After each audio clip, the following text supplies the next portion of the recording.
guys! Welcome back to my YouTube channel. For today's video, it's about Pupo. So, isi-share ko lang sa inyo ang isang tricks dito kay Pupo kung paano ba mag-GYC habang naka-party live po tayo. Tayo po yung host. Kasi nga 'di ba kapag naka-party live tayo kay Pupo, hindi po tayo pwedeng mag-GYC kung gusto natin mag-GYC, gumala sa mga ibang panel. So, pwede pala guys, habang naka-party live po tayo, pwede po tayong mag-GYC, pwede po tayong umupo sa ibang panel, pwede po tayong makapag oras or umupo sa mga crown seat. So, pwede pala yun guys. So, ano ba yung gawin? Okay? So, habang naka-party live po tayo, eto naka-party live po ako ngayon, yung second account ko. So, ang gawin lang po natin is, i-restart lang po natin yung ating cellphone. So, alam ko marami ng mga nakakaalam nito. So, ang video na ito is para lang po sa mga baguhan, sa mga newbies na hindi pa po alam ang ganitong gawin kay Pupo. Okay, so i-restart ko yung cellphone ko ngayon.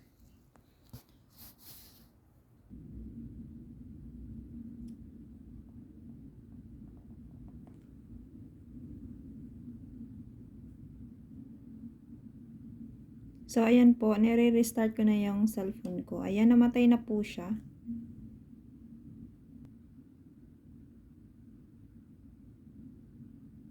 Ayan, pagka-open niya po, wait lang po natin ha. So, ayan, balik na lang po tayo kay Pupo. So, ayan po, parang normal lang po siya. Pero yung account po natin is naka-party live pa din yun. May mga umupo pa din yun. So, paano ba natin malalaman? Okay, gamitin ko yung aking second account. Ayan, try muna natin umupo sa mga naka-party live para proof talaga na pwede pong umupo sa mga naka-party live, pwede mag-GYC habang tayo mismo ay naka-party live din.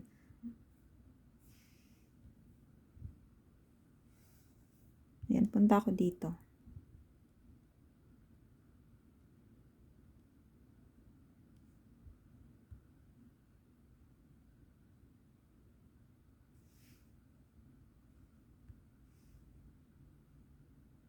Ayan, mute ko lang po muna para hindi tayo marinig. So, ayan po, nakaupo po ako sa number 2 and at the same time, naka-party live po yung aking account.